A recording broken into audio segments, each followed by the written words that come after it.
आज की short analysis में हम डिस्कस करेंगे यूनो मिंडा स्टॉक के ऊपर। दोस्तों ये स्टॉक अगर आप देखो तो बिगिनिंग ऑफ दिस ईयर जनवरी 2025 से करेक्शन का लैग इसका स्टार्ट हुआ था और यहाँ पर दोस्तों back to back lower lows भी ट्रिगर हुए थे। स्टॉक ने प्राइस वाइज करेक्शन भी दिया और टाइम वाइज करेक्शन भी दिया और अल्टीमेटली दोस्तों यहाँ पर मल्टीपल पॉजिटिव फैक्टर्स ट्रिगर हो रहे हैं, जिसके तहत ये स्टॉक करंट लेवल से अपसाइड में 10% मूव दे सकता है।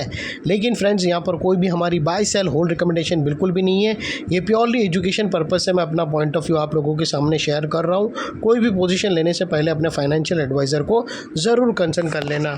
दोस्तों आप लोग देख सकते हो कि ये वो टॉप था जहाँ से स्टॉक के अंदर एक डाउनवर्ड स्लोपिंग पैरेलल चैनल के थ्रू करेक्शन ट्रिगर हुई और जब तक स्टॉक के डाउनवर्ड स्लोपिंग पैरेलल चैनल में था स्टॉक के अंदर कुछ कंटिन्यू लोअर लोज ट्रिगर होते गए।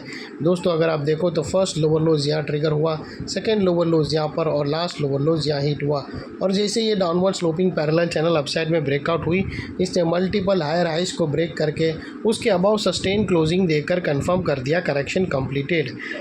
यहाँ पर हमें दो मेजर पॉजिटिव सिग्नल मिले। पहले तो इसने डाउनवर्ड स्लोपिंग पैरेलल चैनल को अपसाइड में ब्रेक किया, सेकेंडली इसके जो लोअर लोज थे वो हायर राइज में शिफ्ट हुए क्लोजिंग बेसिस पे, जो हमें कंफर्म करता है कि स्टॉक के अंदर टेम्पररी बॉटम लग गई है एज लॉन्ग एज इसके लोअर लोज प्रोटेक्टेड है। अगर लोअर लोज थ्रेट होते हैं क्लोजिंग बेसिस पे तो ये स्टॉक के अंदर फिर से डाउन साइड करेक्शन का लैग ट्रिगर हो सकता है।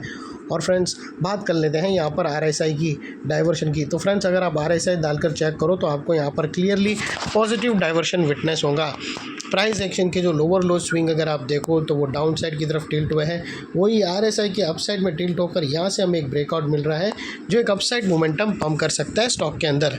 और अल्टीमेटली दोस्तों बात कर लेते हैं यहाँ पर चार्ट पैटर्न की। तो फ्रेंड्स अगर आप देखो तो यहाँ पर हमें एक ascending triangular chart pattern breakout होता हुआ आइडेंटिफाई होता है। दोस्तों अगर आप देखो तो यहाँ पर हमें क्लियरली एक ट्रायंगुलर चार्ट पैटर्न ब्रेकआउट होता हुआ मिलता है, जिसके बाद दोस्तों स्टॉक के जो और दोस्तों यहाँ पर सीधा पोजीशन मत लेना, आप अपने एडवाइज़र को कंसर्न कर ही रखना और दोस्तों स्टॉप लॉस सिंसियरली रखना, क्योंकि दोस्तों अगर इसके लोअर स्विंग टू ब्रेक होते हैं तो दोस्तों इसके ऊपर एक और बड़ी पैटर्न ऑलरेडी ब्रेकडाउन हो चुकी है वो उसके और दोस्तों उसी के नेकलाइन पर ही ये पैटर्न की भी नेकलाइन है।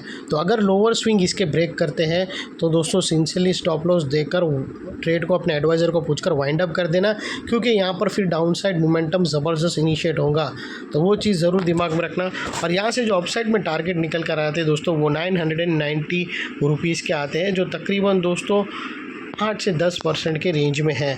और दोस्तों यहाँ पर अगर बात कर लो तो स्टॉप लॉस की तो ब्रेकआउट कैंडल के लो के नीचे क्लोजिंग बेसिस पे रख सकते हो या फिर ATR की भी हेल्प ले सकते हो। जो भी स्टॉप लॉस रखो इतना मेक श्योर करना कि आपका risk to reward ratio at least 1:2 या मिनिमम 1:1.5 रहना चाहिए। और फाइनली फ्रेंड्स नेकलाइन के पास का ये एरिया एक इंपॉर्टेंट सपोर्ट बनकर ट्रिगर हुआ है, बिकॉज मल्टीपल पॉजिटिव फैक्टर्स हमने यहाँ पर ही एक्शन में आते हुए देखे। यही एरिया पे हमने डाउनवर्ड स्लोपिंग पैरेलल चैनल को अपसाइड में ब्रेकआउट होता हुआ देखा, लोअर लोज हमें हायर राइज में शिफ्ट होते हुए मिले, पॉजिटिव डाइवर्शन मिला प्राइस एक्शन और RSI के थ्रू, और यहाँ पर ही दोस्तों हमें एक ट्रायंगुलर चार्ट पैटर्न भी ब्रेकआउट होते हुए मिली। तो ये सारे मल्टीपल पॉजिटिव फैक्टर्स के कारण नेकलाइन का ये एरिया जो अभी तक एक स्ट्रॉन्ग रेजिस्टेंस था वो अल्टीमेटली स्ट्रॉन्ग सपोर्ट बनकर ट्रिगर हुआ है। और इतने बड़े स्ट्रॉन्ग सपोर्ट के नीचे क्लोजिंग बेसिस पे आप लोगों का स्टॉप लॉस रहना चाहिए। अगर ट्रिगर हो तो उसको सिंसियरली स्टॉप लॉस देकर ट्रेड को वाइंड अप कर देना चाहिए। ये थी हमारी एनालिसिस फ्रेंड्स। अच्छी लगे तो प्लीज़ चैनल को लाइक शेयर सब्सक्राइब ज़रूर करना। Thank you. जय हिंद।